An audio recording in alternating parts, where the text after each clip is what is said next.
Assalamualaikum warahmatullahi wabarakatuh. Saya Arianti Perlia. Jadi pada kesempatan kali ini saya akan mencoba menjelaskan mengenai mind map mental saya buat yang berjudul psikologi dalam aspek karir anak dan remaja. Nah, jadi di sini saya akan menjelaskan mengenai poin pertama, yaitu mengenai remaja.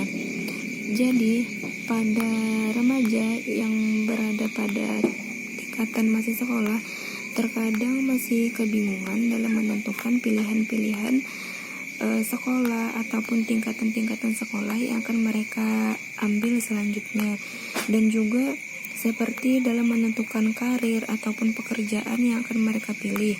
Nah, jadi di sini tugasnya seorang psikologi itu adalah untuk membantu remaja tersebut dalam menentukan pilihan-pilihan karir yang akan mereka tempuhi pada tahap jenjang selanjutnya. Nah, jadi dalam menentukan keputusan karir bagi seorang remaja itu kita harus menggantungkan pada dimana individu itu menemukan jalan keluar yang memadai bagi kemampuan diri individu itu, minat dari individu itu, kemudian sifatnya, kepribadian, dan juga hati. Jadi kita harus menyelaraskan antara kemampuan, minat, sifat, kepribadian, dan juga hati terhadap penentuan pilihan karir yang akan remaja ambil. Nah, dalam menentukan itu kita dalam aspek psikologi sendiri membutuhkan yang namanya tes psikologi. Nah, jadi di dalam tes psikologi ini ada beberapa tes yang menyangkut mengenai dapat membantu seorang remaja dalam menentukan karirnya. Yang pertama adalah karir tes, dan yang kedua adalah MBTI. Nah, di dalam karir tes dan MBTI ini nantinya akan terdapat beberapa soal-soal yang dapat menentukan pilihan-pilihan pekerjaan yang cocok yang akan diambil oleh seorang remaja. Nah, kemudian ada tes research.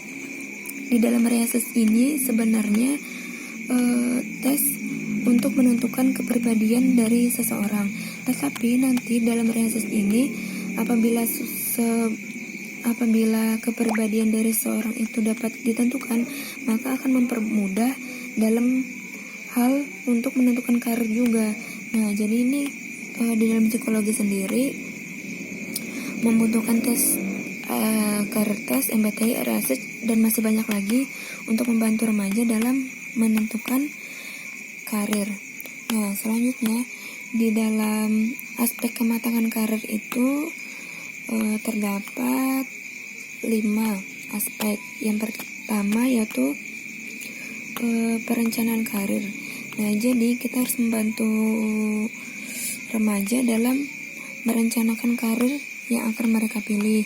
Kemudian adalah eksplorasi karir, yaitu menjelajahi seperti apakah karir yang akan mereka pilih, apakah karir itu cocok untuk mereka. Kemudian mencari tahu kedalaman mengenai karir tersebut. Kemudian adalah informasi, yaitu mencari tahu mengenai informasi mengenai karir yang akan mereka pilih. Selanjutnya adalah pengambilan keputusan, dan yang terakhir adalah orientasi realitas. Maksudnya di sini orientasi realitas ini adalah menyelaraskan antara kemampuan, minat, sifat, kepribadian dari seorang remaja tersebut terhadap karir yang akan mereka pilih nanti selanjutnya. Nah, setelah kita membahas mengenai aspek karir pada remaja, kemudian kita akan beralih kepada tingkatan anak-anak. Nah, jadi di sini dalam tahap mengenali dan mengembangkan minat bakat anak itu terdapat 5. Yang pertama yaitu memberikan stimulus. Nah, jadi kita harus memberikan stimulus kepada anak-anak seperti misalnya mengenalkan berbagai macam jenis-jenis pekerjaan. Misalnya ada pekerjaan-pekerjaan yang ada di sekeliling mereka. Jadi kita harus memberikan rangsangan kepada anak tersebut untuk mengetahui jenis-jenis pekerjaan. dan juga menyalurkan hobi mereka. Selanjutnya adalah mengamati tingkah laku. Nah, jadi setelah kita memberikan stimulus mengenai berbagai macam pekerjaan, kemudian kita menyalurkan hobi-hobi mereka, kita mengamati tingkah laku mereka. Nah, di dalam mengamati tingkah laku ini, kita lihat nih, anak-anak itu dia lebih condongnya dan lebih sukanya dalam mengerjakan apa. Jadi kita harus tahu, kita amati anak-anak itu lebih sukanya dalam melakukan apa, kemudian tuh dia lebih sering frekuensinya dalam melakukan pekerjaan apa. Nah, itu yang ketiga yaitu memperhatikan kecerdasan. Nah, jadi sebagai orang tua yang bijak, kita juga harus memperhatikan kecerdasan pada anak kita, karena di dalam teorinya Howard Gardner itu yang yaitu teori multiple intelligence, karena seorang anak itu sebenarnya memiliki 9 macam kecerdasan. Nah, ada yang namanya kecerdasan alam, kecerdasan interpersonal, intrapersonal, musik, kemudian ada juga